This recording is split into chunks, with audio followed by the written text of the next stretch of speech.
14, 15, 16, and 17. Are there any items anyone would like to pull off of those consent agenda items? Seeing none, on the motion to approve the consent agenda, all in favor signify by saying aye. Aye. Any opposed? Those items are approved. We'll then move on to the referrals, which is item 18, 19, and 20. Are there any objections to the referrals as referred to us from council? Seeing none, I'll move the referrals to staff, items 18, 19, and 20. All in favor signify by saying aye. Aye. Any opposed? Those items are approved. Our discussion item is with regards to the green deconstruction pilot project. Is there anyone here who would like to discuss or have a presentation on this item? Seeing none, I'm going to move approval of the staff recommendation. All in favor signify by saying aye. Aye. Any opposed? That item is approved. We'll then move to our public hearing agenda, starting with item number 1. Which is the land sale at 3532 Chicago Avenue and 3545 Columbus Avenue. Ms. Oates, welcome. Thank you, Madam Chair, committee members. This is a requested approval of a land sale of two properties, 3532 Chicago and 3545 Columbus, which will be sold to Greater Metropolitan Housing Corporation for the move of two houses which are located in the footprint of the new Greater Friendship Co-op grocery store at the intersection of 38th and Clinton. The co-op has purchased and assembled a 52,000 square foot development site which has 4 single-family houses located on it. The neighborhood requested that the co-op work with the city of Minneapolis on the potential of donating those properties to the city and moving as many of them as possible. The city staff and Greater Metropolitan Housing Corporation did an evaluation of all 4 homes and determined that only 2 of the homes were structurally and of a quality that it would make sense to move them. The city has identified these 2 lots. 3545 Columbus is actually technically owned by Hennepin County. It was a tax forfeited parcel that was included on a previous tax forfeit list. The city has negotiated a price of that parcel of $1, which we are in the process right now of executing. The condition of the $1 was that that particular home would be sold to a long-term affordable household. Greater Metropolitan Housing Corporation will be working with the Community Land Trust in order to accomplish that long-term home ownership affordability for a household. It's an exciting idea. We are working with Gimmick on this. It was the original intent that these properties would be donated to the city. Timing-wise, because we're on an extremely tight timeline to get these houses moved by August 1st, to accomplish that timeline, it was determined again that it would make sense for those properties to be donated to Greater Metropolitan Housing Corporation, for us to sell them these 2 lots, as well as grant them access, a right of entry to the lots prior to the closing of these lots in order to get everything done. Everything is moving forward. Both neighborhoods, Central and Bryant, are very supportive of this project, and staff is therefore recommending the sale of these 2 lots and the granting of the right of entry to Greater Metropolitan Housing Corporation to accomplish this. Are there any questions for Ms. Oates on item number 1, which is a land sale? Seeing none, thank you for your report. We'll open the public hearing on item number 1, which is a land sale at 3532 Chicago Avenue and 3545 Columbus Avenue. Is there anyone here to speak to this issue? Anyone? Anyone? Seeing none, we'll close the public hearing. Councilmember Cano. Thank you, Madam Chair, and I move to make the staff recommendation for the sale. Approval has been moved by Councilmember Cano. Further comments or questions? Seeing none, all in favor signify by saying aye. Aye. Any opposed? That item is approved. We'll then move on to item number 2, which is the redevelopment plan. Mr. Garner, welcome. Chair Goodman, committee members, the public hearing and report before you this afternoon are for the adoption of the Seward Friendship Co-op redevelopment plan and the sale of the city-owned property at 3800 Clinton Avenue South to Seward Community Co-op. Seward Co-op is an experienced and growing cooperative grocery store operator and developer that opened its first store in Minneapolis in 1972 and developed a store on Franklin Avenue in 2009. In the spring of 2013, Seward Co-op announced its plans to construct and open a new Seward Friendship Co-op store. The Friendship Co-ops will be 20,000 square feet of new construction cooperative grocery store. The site is located in Bryant neighborhood, across from the Sabathani Community Center. At that time, Seward Co-op had already signed purchase agreements for the privately owned properties required for their site, adjacent to and surrounding a small city-owned property at 3800 Clinton Avenue. A purchase offer was subsequently submitted by Seward Co-op to the city for 3800 Clinton Avenue, which is a vacant 4,000 square foot residential lot acquired by the city in 1988. The total grocery store development site is about 52,000 square feet, and Seward Co-op will pay fair market value for the city-owned property, which is $20,000. Over the past year, Seward Co-op has successfully completed the acquisition of 7 private properties, is in the process of completing the property rezoning, participated in an extensive neighborhood engagement process, completed site and building designs, received land use approvals from the Planning Commission, and secured financing commitments to close and start construction within 2 months. Total investment to build and open the grocery store exceeds $11.5 million, and no city, state, or regional financial assistance is being required for this project. Public benefits of the proposed grocery store include job creation, providing healthy food choices and retail services in an underserved neighborhood, blight removal, and increasing the tax base. Approval of the Seward Friendship Co-op redevelopment plan, along with the approval of the commercial rezoning, provides the city with the authority to sell the property for commercial development. The property rezoning is on the consent agenda for the Minneapolis Zoning and Planning Committee meeting on Thursday. The land sale redevelopment agreement will require minimum site improvements and construction of the grocery store and site improvements according to the approved plan. The city will escrow net land sale proceeds, which will be available to reimburse extraordinary soil correction costs and for which the risk is considered low. Because local job creation is one of the principal public purposes of the sale of the city parcel, a job linkage agreement is required as a condition for closing. Construction is expected to commence within 2 months and the grocery store to open in late 2015. In response to public notification for this meeting, I have received 6 support letters for the project. 3 of the support letters are also requested that Seward Co-op continue to work with the neighborhoods to create additional community benefits from the project. I would like to recognize the presence at this meeting of Sean Doyle, Eric Hadding, and Mike Tobin from the Seward Co-op leadership team and the development team for this project. I am available to respond to any questions that you have. Are there any questions for staff on the report on item number 2? Seeing none, thank you for your report. I'll invite the good folks from Seward Co-op to come forward if they'd like to say anything before we open the public hearing.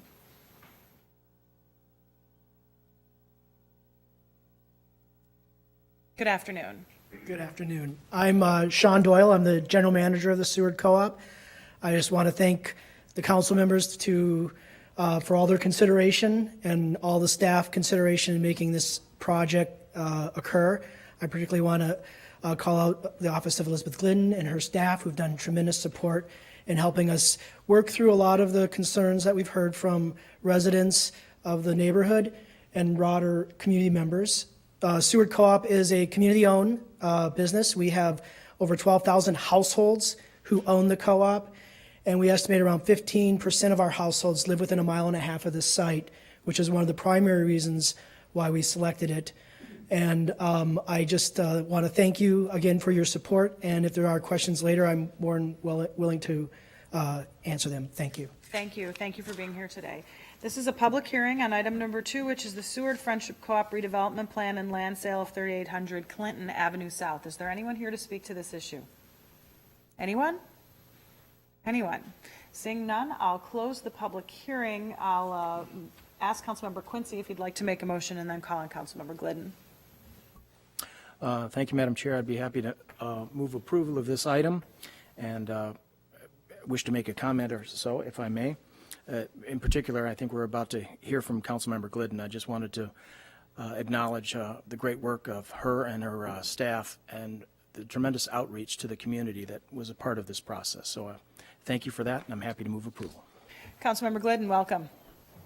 Thanks, and thanks for letting me make a comment in your committee meeting that I know is busy with a lot of things, but I just couldn't let the moment pass without saying just a wonderful thank you to the Seward Co-op, to General Manager Sean Doyle, Eric Hadding.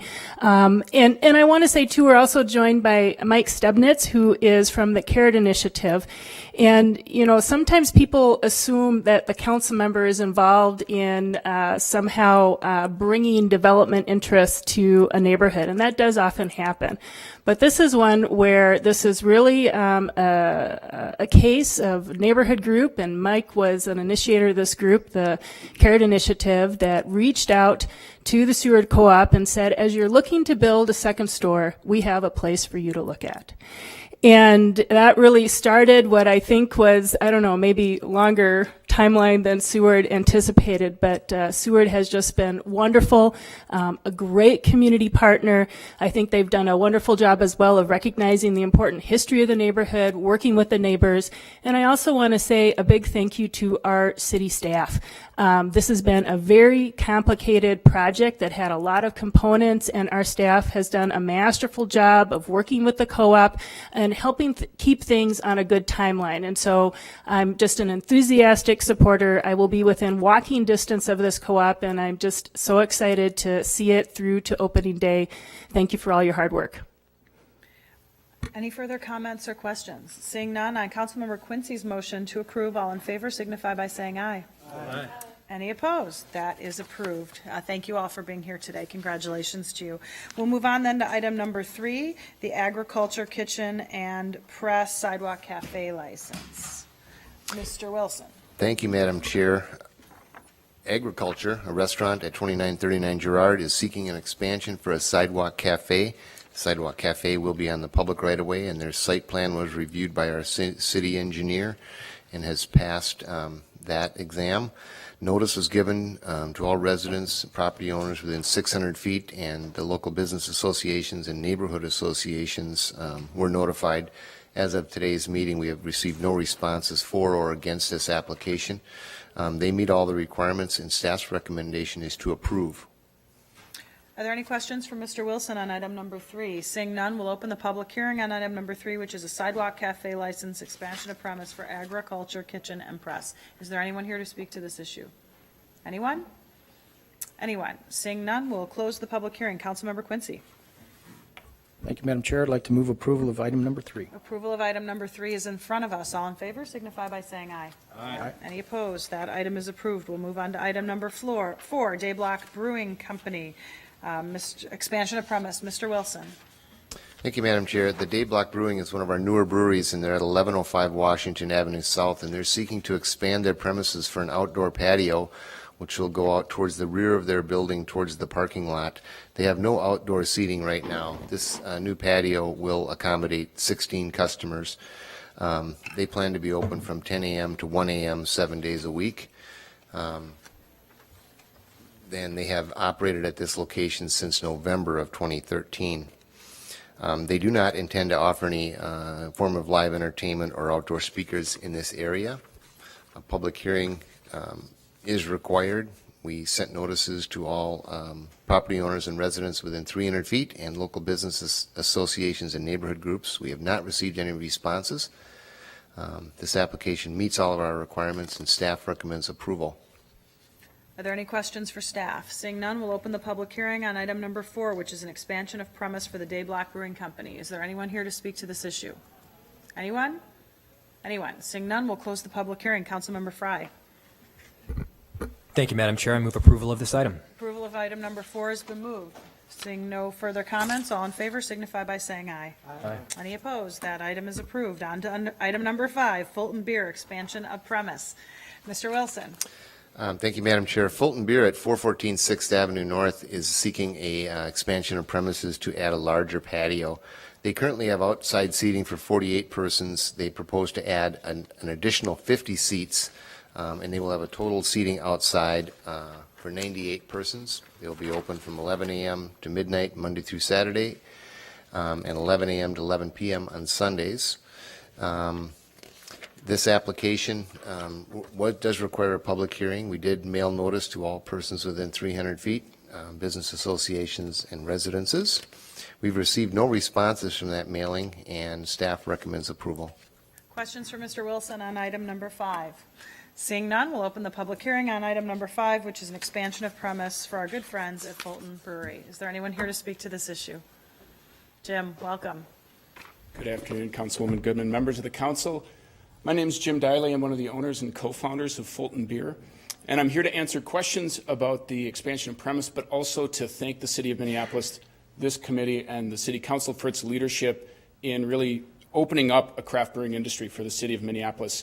It's provided an environment that has brought new business to the city. It's brought existing businesses into the city. A good example would be Surly Brewing. And it's helped to retain businesses such as Fulton that when expanding looked back into the city rather than moving outside of its boundaries. Specifically, we've added 36 new employees in the past 4 years. And we've also helped broaden the depth of the community through our Full 10 program.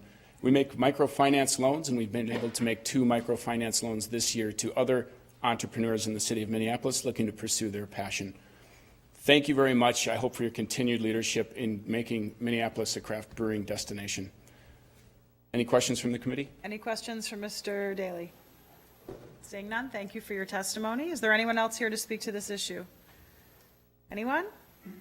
Anyone? Seeing none, I'm going to close the public hearing. I'm going to move approval myself, which I don't often do, in honor of our good friends of Fulton Brewery, who were amongst the very first to come in, to buy a building, to locate downtown in what at that time was a very questionable area as to whether or not anything would happen. We are very, very proud of the work that you've done. You've led the way for many, many others, and you have been community activists and leaders in our neighborhood for a long time. So congratulations to you on this expansion, and I give you a lot of credit for coming down here today, knowing you probably didn't have to, but taking time out of your calendar to do so is very much appreciated. On the motion to approve item number 5, all in favor signify by saying aye. Aye. Any opposed? That item is approved. We'll move on to item number 6, Lake and Irving Restaurant and Bar. Mr. Wilson. Thank you, Madam Chair. Lake and Irving Restaurant is located at 1513 West Lake Street. They currently have an on-sale liquor license, Class E, with Sunday sales, and they are requesting 2 things. They are requesting an upgrade in entertainment to C1, which is a type of entertainment license that allows up to 5 amplified musicians, and they also are seeking to add an outdoor patio and a sidewalk cafe. The sidewalk cafe outdoors will have 20 seats, and an outdoor patio will have an additional 24 seats. Their hours of operation are Monday through Friday, 11 a.m. to 12 a.m., and Saturday to Sunday, 9 a.m. to 12 a.m. The Minneapolis Police did a security review meeting with the owners, and they're satisfied with their security plans. The sidewalk cafe plan was reviewed by our traffic engineer, and they're approved that application.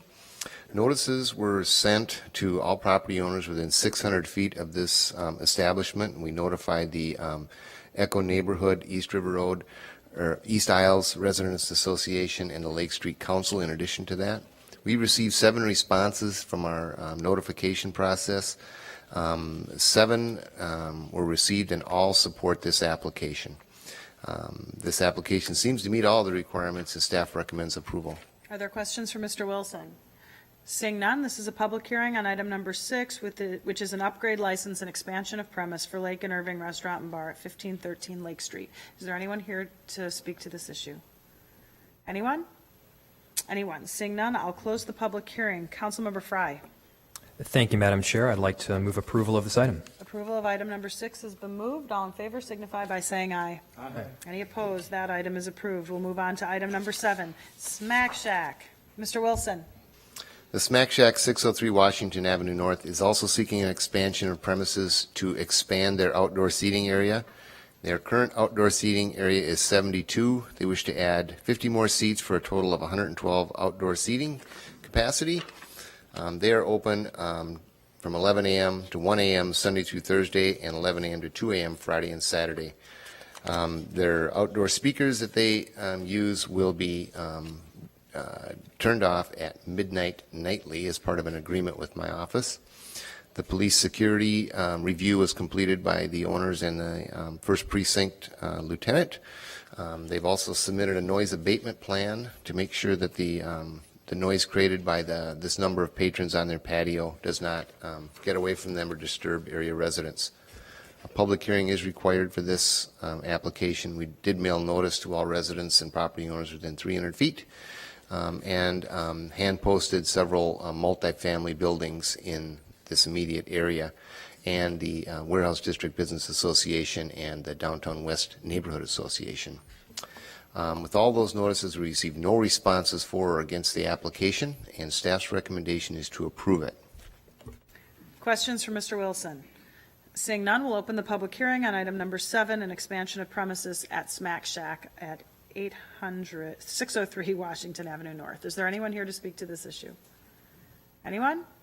Anyone? Seeing none, I'll close the public hearing. Councilmember Fry.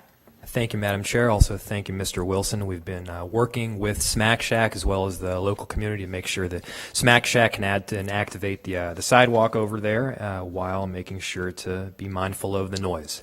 I enthusiastically move this item. Approval of item number 7 has been moved. All in favor signify by saying aye.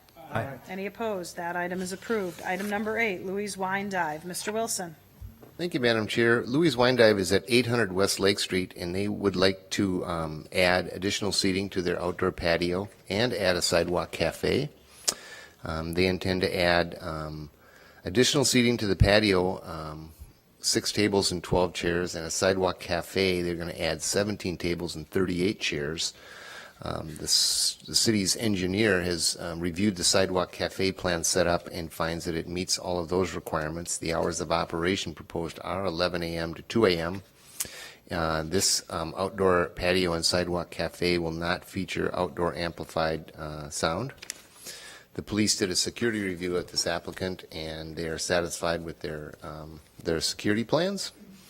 Public hearing is required. Notices were sent to residents and business associations as normal. We did receive one response to our mailing, and that was in support of the application. Staff's recommendation is to approve.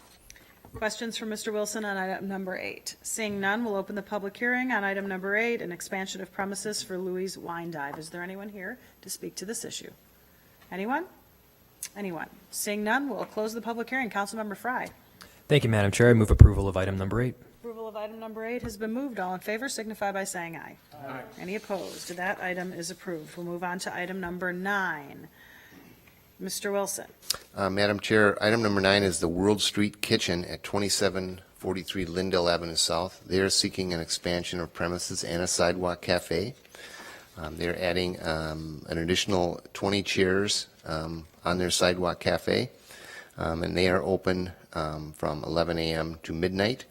The typical mailing for this particular application was a 600-foot notification to all residents and property owners and business associations, neighborhood associations. We received no responses for or against the application. They seem to meet all of the requirements, and staff's recommendation is to approve. Questions for Mr. Wilson? Seeing none, we'll open the public hearing on item number 9, an expansion of premise for World Street Kitchen. Is there anyone here to speak to this issue? Anyone? Anyone? Seeing none, we'll close the public hearing. Councilmember Reich. Thank you, Madam Chair. I move approval. Approval of item number 9 has been moved. All in favor signify by saying aye. Aye. Any opposed? That item is approved. On to item number 10. Mr. Wilson. Thank you, Madam Chair. The Yogurt Lab located at 2935 Girard is asking for a license to have a sidewalk cafe. Public Works has reviewed and approved the design of that sidewalk cafe. We did notify all residents and property owners within 600 feet of this application. We have not received any responses for or against. The applicants meet all of the requirements. They're in a brand-new development there, and staff is recommending approval. Questions for staff on item number 10? Seeing none, we'll open the public hearing on item number 10, which is a new license for Yogurt Lab. Is there anyone here to speak to this issue? Anyone? Anyone? Seeing none, we'll close the public hearing. Councilmember Fry. Thank you, Madam Chair. I move approval of item number 10. Item number 10 has been moved. All in favor signify by saying aye. Aye. Any opposed? That item is approved. We will move on to item number 11, the donation collection bin ordinance. Mr. Wilson. Thank you, Madam Chair. This amendment that's before you today will allow donation collection bins to be available to both nonprofit and for-profit organizations. Currently, donation collections bins are allowed in the city of Minneapolis, but only to nonprofit organizations. They follow a current permitting process through the zoning administrator. This amendment will take all of the regulatory and licensing and permit requirements out of the zoning code and place them into a licensing ordinance so that we will have an annual business license for each donation collection bin, and it will allow for-profit and nonprofits to have donation collections bins. They will be placed in compliance with all of the rules that were in the zoning code. Those zoning code laws have been moved to this ordinance, about a 1,000-foot restriction, separation restriction from each other, the same placement on the site so they can't be in side yards or front yard setbacks or things like that. They can't be on any portion of the public right-of-way. They have to be maintained extensively, and the size limit is restricted to 6 foot high, 5 foot wide, and 4 foot deep. Notice of this public hearing was sent to all neighborhood associations and business associations, and this notice has been on our city website for about 15 days. We have received no responses to our notification process on this, and staff is recommending that you approve this ordinance amendment. Are there any questions for Mr. Wilson on the donation collection bin ordinance changes? Seeing none, we'll open the public hearing on item number 11. Is there anyone here to speak to this issue? Anyone? Anyone? Seeing none, we'll close the public hearing. Councilmember Warsami. Thank you, Madam Chair. I move approval of item number 11. Item number 11 has been moved for approval. All in favor signify by saying aye. Aye. Any opposed? That item is approved. That brings us to our last item on the agenda, which are changes to Chapter 341 and 343 relating to taxi cabs and transportation network companies. Mr. Wilson, perhaps you could just bring us up to speed on where we are compared to where we were several weeks ago. Then I just want to outline, after Mr. Wilson gives his brief presentation, we are going to take 20 minutes of testimony from anyone who wants to speak who has already not spoken at the last public hearing. Or if you have comments specifically about the taxi portion that was not in front of us at the last public hearing.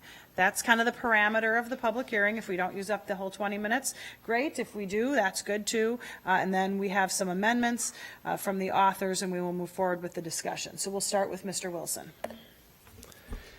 Thank you, Madam Chair. We have two ordinance amendments before us that we did review last at a public hearing on April 29th in this chamber. The ordinance regulating transportation network companies is in a new chapter, Chapter 343 of the Minneapolis Code. There has been some minor revisions to that since our last review of this subject. Most of the revisions are minor, with the exception of the section on liability insurance, and that has changed considerably. With respect to Chapter 341, which is our taxi cab main code of ordinances that regulates taxi cabs, we've changed that significantly since our last meeting. The Chapter 341 now has 53 sections of changes, which modernizes the code. Some of the sections hadn't been amended since the early 80s, and so we took the time to meet with the taxi cab industry and the transportation network industry as well, and reviewed both of these ordinances with several meetings. And I think we have a fairly good product in each of these now, and I know that there will be a couple minor amendments being introduced today that came up since the time we had to publish these with the city clerk. So with that, I will stand for any questions, and at this point, staff is recommending approval of both amendments. Okay, are there any questions for Mr. Wilson?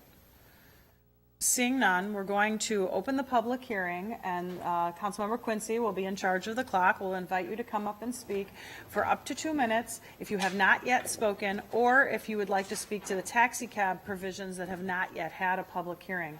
I'm not going to call off the list. I would ask you to line up, and we'll just kind of rock through them as 2 minutes at a time. So we're opening the public hearing on item number 12. Is there anyone here to speak to this issue?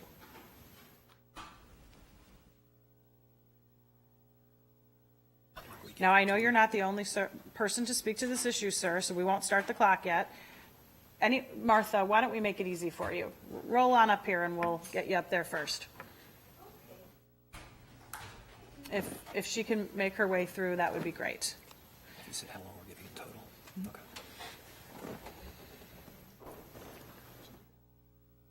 Yes. Thank you. Okay, so I'll just repeat one more time. Everyone is invited to speak for 2 minutes. We'll ask you to speak for only 2 minutes.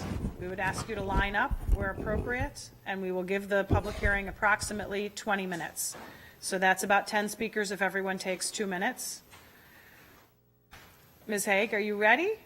Well, I have it all written down, but I have, okay, We'll wait for you. all right. Go ahead. Hi, Councilwoman you all. Quincy. Thank you. Please state your name and address for the record.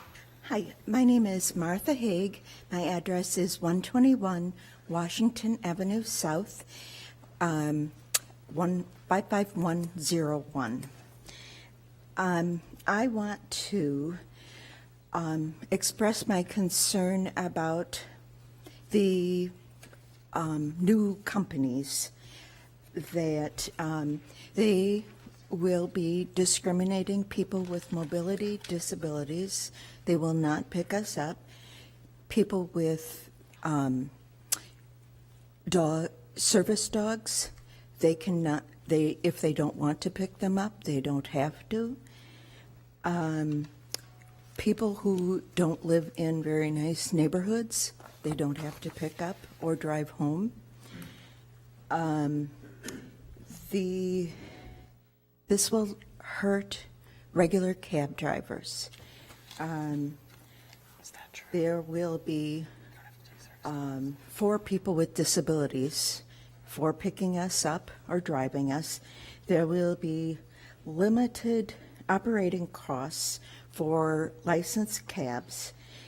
When rideshare puts all the taxi companies out of a competitive rate, and they won't be able to financially pick up people with disabilities going forward. Thank you for your testimony. Thank you.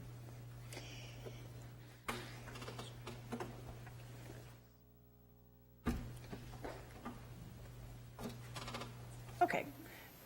Please state your name and address for the record. Good afternoon. My name's Todd Anderson. I'm with Carey Limousine, Minneapolis. I just wanted to raise some concerns. What's that your I address, have. sir? Name and address for the record. Todd Anderson, What's your address? 302 Industrial Boulevard Northeast.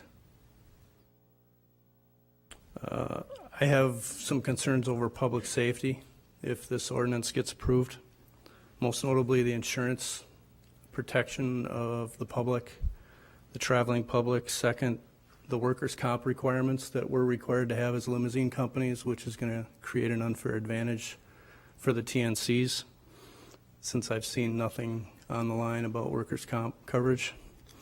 Also, limousine companies are not allowed to hire independent contractors to do their work under the existing limousine law. I see this loophole as being allowed to have all types of independent contractors provide the work. They're not going to be employees. And that's it. I Thank hope you for your address those. testimony. You can move the microphone up so people don't have to bend over. Councilmember Benson, perhaps you could fix the microphones. Thank you. Madam Chair, Councilmember Scott Benson, 3814 West Calhoun Parkway in Minneapolis. I'm speaking on behalf of Uber Technologies today, and I just wanted to thank you all for your good work on this ordinance that you're proposing today, and particularly Councilmember Fry and Councilmember Warsami, and also the good staff work that's been done by your staff. There's been a lot of time and effort put into this, and we really do appreciate all of the work that you've done going forward. With me today is Justin Kintz, who is the Public Policy Director for the Americas for Uber. If you have specific questions, Mr. Kintz would be happy to answer those for you as well. I'm simply here to thank you and to ask you to support the TNC ordinance today as you move ahead to the council meeting on the 18th. Thank you. Thank you for your testimony. Next. My name is Candace Taylor, and I'm Manager of Government Relations at Lyft. I'm here to thank you as Need well. your address, ma'am. My address is 2300 Harrison Street in San Francisco, California. And I'm here to also thank you for all of the hard work and leadership that you've taken with respect to this ordinance and welcoming Lyft into the Minneapolis market. We intend to expand our service as we are able to recruit more and more people to drive on our platform. And we also are committed to making sure that there is accessibility for everyone in this jurisdiction. I'm more than happy to answer any questions that you have today. Thank you for your testimony. There's not a Q&A. It's a public hearing. Thank you. Please state your name and address for the record. My name is Zach Williams. My address is 3805 Lindale Avenue South in Minneapolis. First off, I want to thank Grant Wilson and Abdi Warsami for opening up 341 and putting together some reforms that have been needed for a very, very long time. Having said that, the 343 does not come anywhere near close to a level playing field. We've still got an insurance question going on that I think the city should be very concerned about. And I want to tell you one short story about an elderly woman that lives 29th in Portland and Minneapolis, and she takes a cab every day to visit her husband at Providence Place in South Minneapolis. And she goes to the bank, has the driver go in and cash her check for her. She goes to the grocery store, picks up a few treats for him, and goes to visit him. And this is a person that Uber and Lyft will never ride. They will never pick her up. Even if she had a smartphone and knew how to use it, they get to pick and choose who they're going to pick up, and she has a wheelchair that you have to lift in and out of the trunk, and I know it will be an unattractive fare for them. And I want you to consider those kind of inequities too. I believe that's it. Thank you for your testimony. Please state your name and address for the record. My name is Fred Anderson. My address is 1110 East 15th Street in Minneapolis. I am a taxi driver. I've been so for 21 years. Taxis and drivers are subject to a long list of fees and regulations, which are many times more expensive than TNCs. Yet, taxi fares are tightly regulated. They're easily visible to passengers, and it's always transparent. The advent of Uber and Lyft and other TNCs creates an unfair competition that threatens to put taxi operators out of business.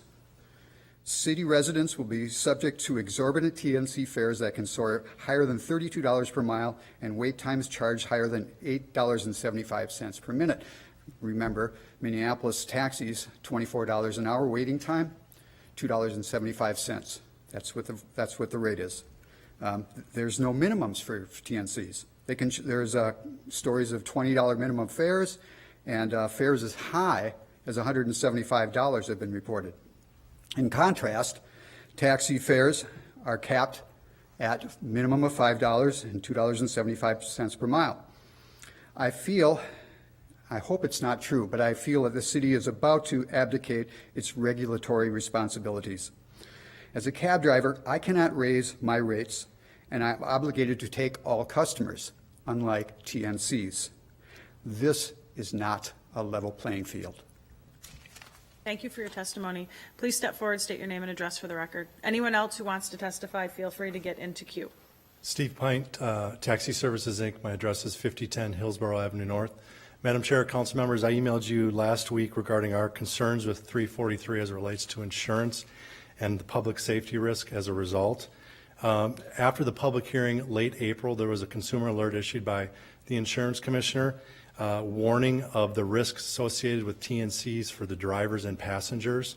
We've been talking with licensing and some council members. Part of those discussions, it's been told us that you have been working with the insurance commissioner as it relates to that consumer alert.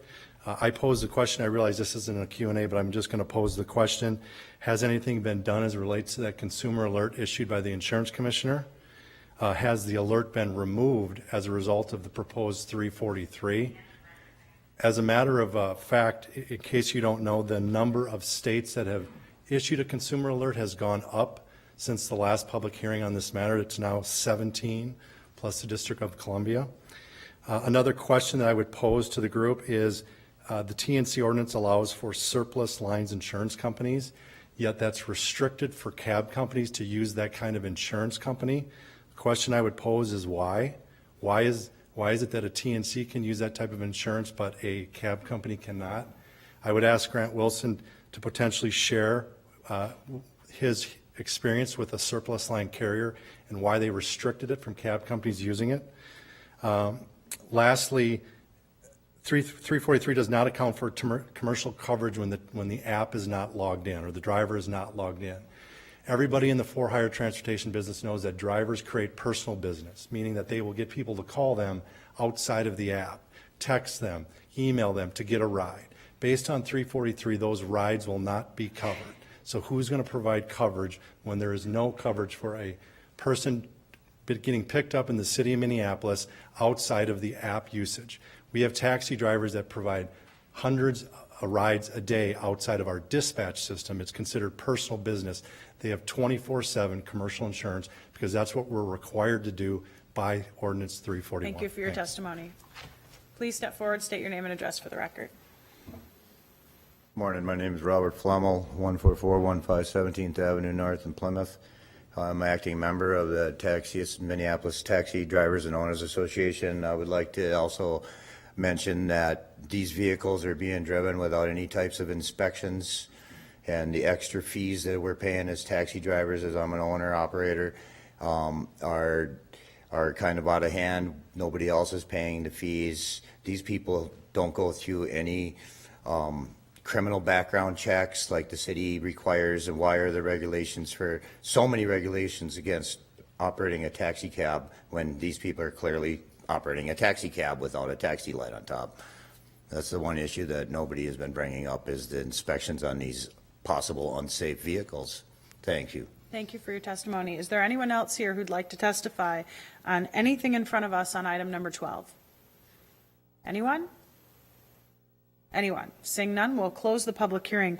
I'm thinking that we would start with item B first, which is adding a new temporary chapter, not temporary, a new chapter 343 relating to transportation network companies. Councilmember Fry. Thank you, Madam Chair. First off, I have several individuals that I'd like to thank. This has been a long process. It's been very hard work, and we have a whole lot of individuals in this room and outside of this room that have really delved in knee deep and gone after it. Specifically, I would like to thank Councilmember Warsami, who's been an excellent partner on this, Grant Wilson, who has done, I can't not tell you how many hours and how many different people and parties and interests that he's listening back and forth to over a series of months, and it's probably even been a year by now. I would also like to thank all of the Regulatory Services staff, as well as Councilmember Warsami's staff, both Abdi and Marcella, as well as my aide, Heidi Ritchie, who has done really an extraordinary job throughout the entire process. This is all new. This is an innovative business model. This is thinking outside of the box. This is what progress looks like. And anytime you have progress, there will be pushback. But, as public servants, I think that it's essential for us not to skate to where the puck is. We need to be skating to where it's going to be. And that's what we're doing right now. Now, I'd first like to address several of the issues that were called to attention during the public hearing. The first was actually yours, Martha, and it's through the disabilities. What opening this ordinance, both the taxi ordinance as well as the TNC ordinance, what opening up allowed us to do was really review some of the sections that worked very well and some of them that didn't work so well. And what we found is that previously we were requiring the taxi industry to have approximately 10% of their vehicles to be ADA accessible. And the 10% that were supposedly ADA accessible, many of them were not. Not to mention it was a pretty significant burden on taxi cabs in the industry because it's very expensive to make a vehicle entirely ADA accessible. So now what we're doing moving forward is we're requiring every single company to put money into a fund, approximately $10,000 per company, and then we'll have a couple of either taxi or TNC companies that will receive some form of subsidy, and they will have a fleet of ADA accessible vehicles. So anytime you need a ride, you call that number and you will have a vehicle that you can get in with no problem. it'll work out quite well. Second off, with the insurance coverage, this is something that we've worked very hard on for the last couple months here, and I think we've come to an excellent conclusion. There has been some talk. First off, there's been some talk of lack of coverage, or that the insurance company, the insurance commissioner issued alerts, which they did, and those issues have by and large been worked out. What we have right now is a surplus line. And there have been some talk about what a surplus line is or is not. I'm just going to explain it real quick. A surplus line applies when you have a new business model that hasn't been accounted for yet by commercial insurance carriers. That is exactly the case here. Will that surplus line be used indefinitely? Absolutely no, will not be. In fact, both companies, Uber and Lyft, as well as any others that will be entering the market, they'll be required to have a commercial line in place by January, and I'm going to offer amendment to that extent. These surplus lines are backed by quite a bit of cash, and any risk that's associated with them will be minimal. And I'm happy to answer any additional questions from my colleagues on that piece. The second, I guess the third piece now would be discriminatory treatment.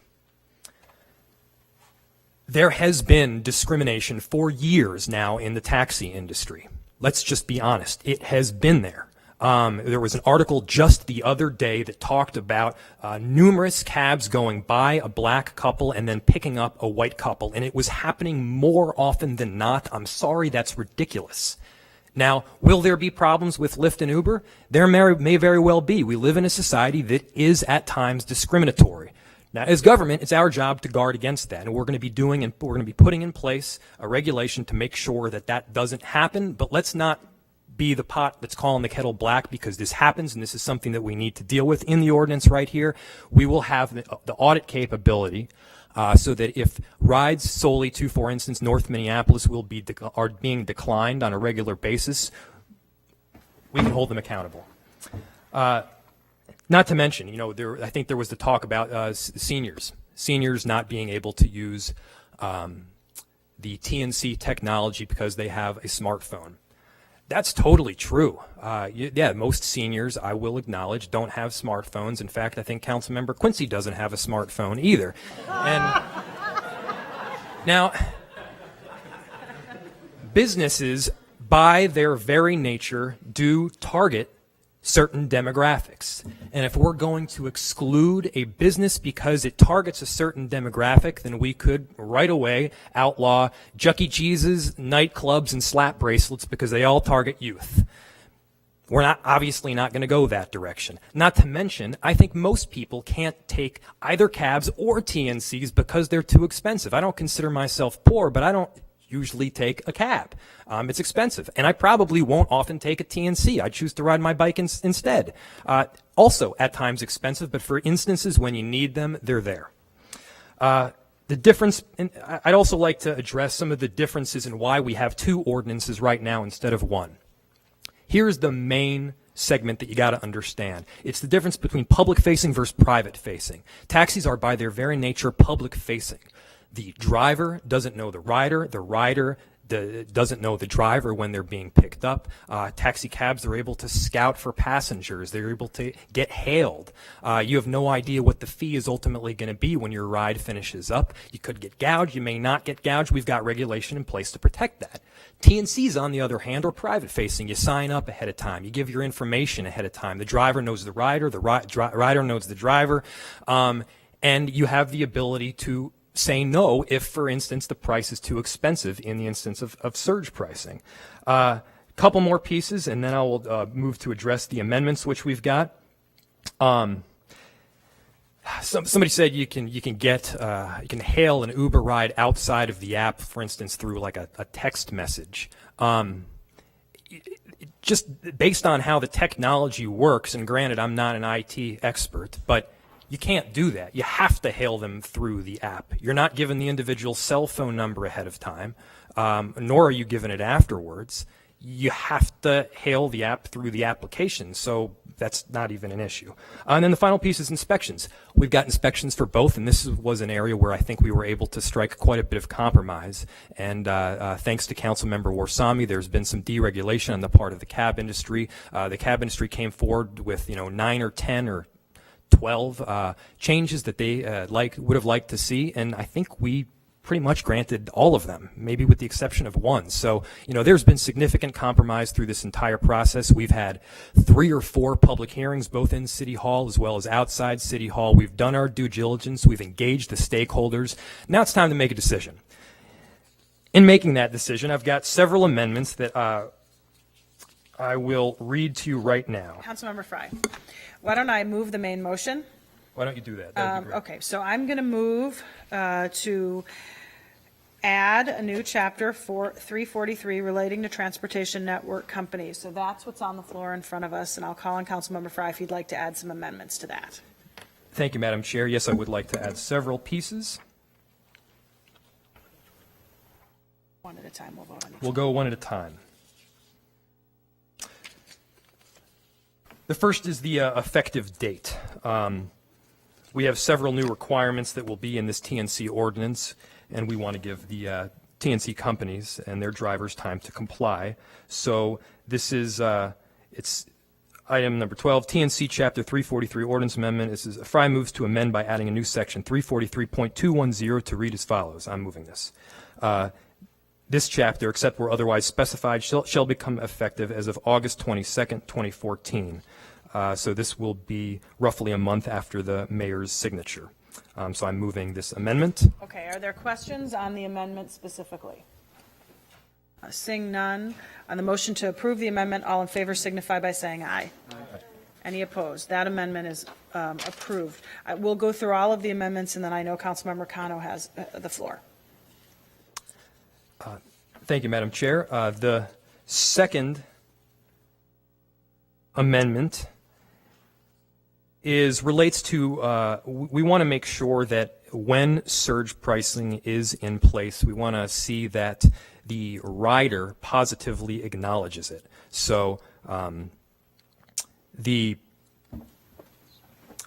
just going to read this off here. So we're adding one section which says, if the rates vary from the normally posted rate on the website and in the application, the TNC application must require that the passenger positively acknowledge on the application device used to summons the TNC driver that they agree to the rate structure being charged for the trip requested. So they know what they're agreeing to ahead of time. If there's a price in excess of that which is posted on the site, they're going to know it.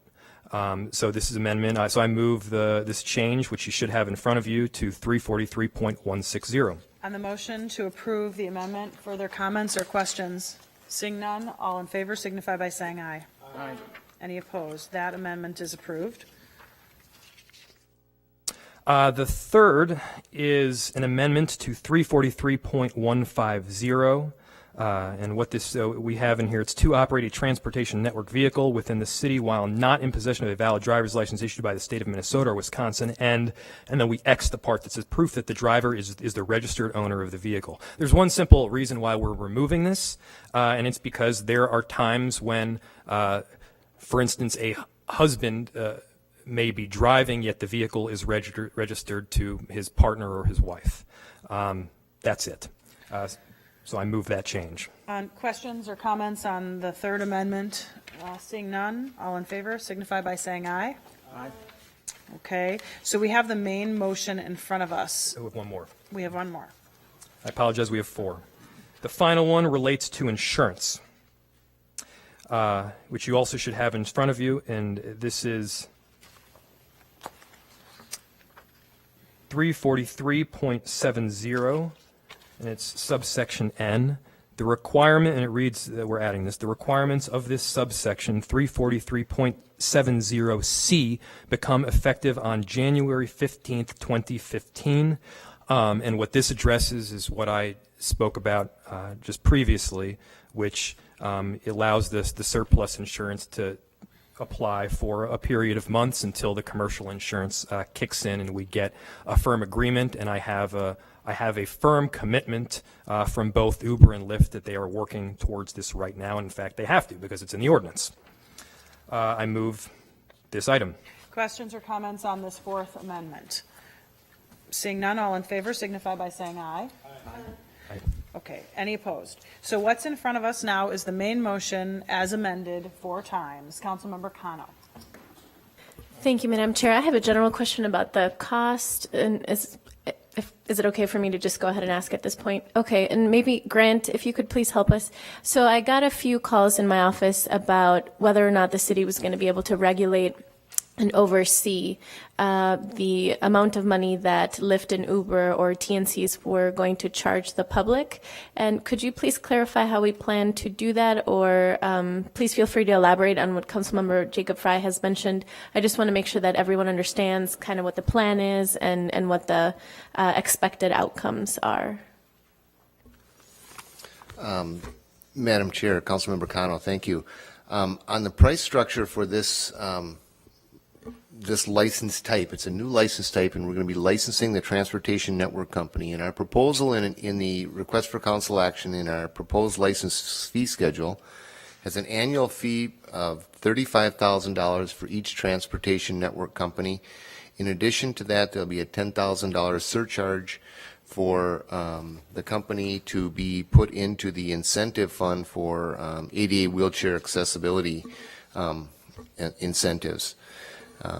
That will raise enough money, and in part of this proposal, I am requesting that my staff be increased by 1 FTE, 1 inspector level FTE, to monitor the transportation network companies. We also have a fine schedule built into the request for council action that indicates what the fine levels will be. For example, operating a transportation network company without a license, the first fine will be $1,000. It will double after that. Allow an unauthorized driver to drive a TNC vehicle. First fine's $500, and it doubles after that. So I think we've got a pretty good matrix that will cover our costs and expenses for this program and help contribute to provide really high-quality ADA services in our town. I apologize, Grant. I was referring to the cost that the TNCs charge users, clients, that we don't have a clear way to sort of track that or a clear expectation about what that price is and during what times and how often. I mean, just from your staff level expertise, could you speak a little bit to some of the questions that are coming up about whether or not the city has oversight over that price? Madam Chair, Councilmember Kano, yes, on the pricing for the rates, the fares for a TNC vehicle, it's very comparable and oftentimes is lower, actually lower than an actual taxi cab rate. Mm-hmm. But when it gets to be busy or when there gets to be a shortage of drivers out there or the demand for service goes up, they introduce, in the case of UberX, they introduce surge pricing, and they do it by a multiplier of the actual rate. So they'll say, oop, we're in surge pricing right now. It's 3 times the normal rate. And if they are in a surge pricing situation, the customer has to acknowledge that on their device that they summoned the TNC vehicle on. In the case of Lyft, they use a term called prime pricing, and you also have to acknowledge what that prime pricing is, and they might say it's 25% higher than normal rate during that time. Mm-hmm. But this code mandates it, and I believe the TNCs have the technology to easily implement that, so the customer does have to acknowledge it. But oftentimes the rates are very comparable to taxi cabs when they're not in surge pricing. Sure. And so at that point, the customer is aware of the price differential and can choose not to get in the car if they don't want to. Madam Chair, Councilmember Kano, yes, that's my understanding. Okay, and one more question. So there was a discussion about the taxi companies perhaps wanting to up their minimum fare from $5 to maybe $10. Is there a staff recommendation on that subject and on that discussion? Madam Chair, Councilmember Kano, I did receive a request from the Minneapolis Taxi Cab Owners Coalition this morning. It came at 7 o'clock this morning to my desk, and I did have about an hour to review it. and they had a proposal A and proposal B. The proposal A would require, it was a peak, it was their own surge pricing that from 3 p.m. on a Friday until 3 a.m. Saturday morning, and the same 3 p.m.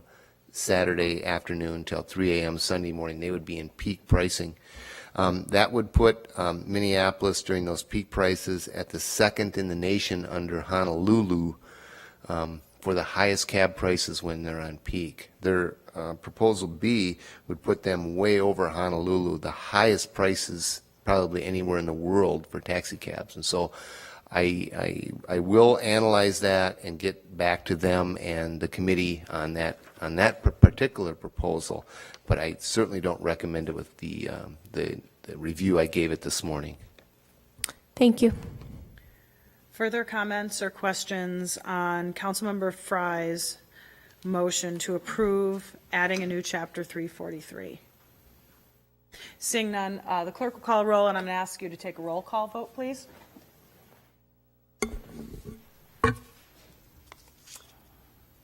Councilmember Reich, absent. Warsame, Aye. Pano, Aye. Quincy, Aye. Fry, Aye. Goodman. Aye. There are 5 ayes, 1 absent. That motion is approved. Now we'll move on to Councilmember Warsame, the author of the changes to Chapter 341 relating to taxi cabs. Councilmember Warsame. Thank you, Madam Chair and committee members. First of all, I would like to thank Councilmember Fry and his office for the work that they've done on this taxi cab amendment that we've done, 341. And let me give you the focus of the work. The reason why we amended the 341 taxi cab ordinance was because of parity. We believe, and I believe, that the taxi cab industry is overregulated and that the market is saturated. And with the entrance of the TNCs, we saw an opportunity to deregulate some of the issues that the taxi cab industry, as well as the taxi cab drivers, were seeking. We wanted to create a fairer environment for the taxi cab industry, as well as an easier work environment for the taxi cab drivers. We also wanted to strive for equity and parity between the TNCs and the cab industry. I believe that the taxi cab drivers are ambassadors to the city of Minneapolis, but they have not been treated that way in a long time. I also believe that they're an integral part of our public transportation network. The drivers, owners, and companies came together and helped us with this amendment. This work is a collaborative work. However, nobody's going to be satisfied 100%. Yeah, just with the TNCs, we're not satisfied 100%. The cab industry is not going to be satisfied 100% with this amendment that we've done. But what we did is we took some of the most difficult issues, some of the hardships that were affecting the taxi cab individuals and industry, and we took them out of the 341 taxi cab ordinance. Again, this product is a product of compromise. We appreciate all the work that my staff has done, as well as the staff of Jacob Fry's office. And I would like to thank the leadership of Grant Wilson, because Grant has been under a great deal of pressure over the last couple of months with regards to the TNCs as well as the taxi cab ordinance. So I'd like to thank Grant again. I would also want to mention the fact that, you know, the industry is changing and the world is changing. And the TNCs, just like Jacob Fry summarized, is a new invention, and we should not be afraid of it. I think we should welcome it, and I think we should welcome parity and equity, and that's why we brought this ordinance. Now I also have 2 motions. Councilmember Warsame, I'll move the main motion. Okay. So that's on the floor, and then invite you to offer your amendments. Okay.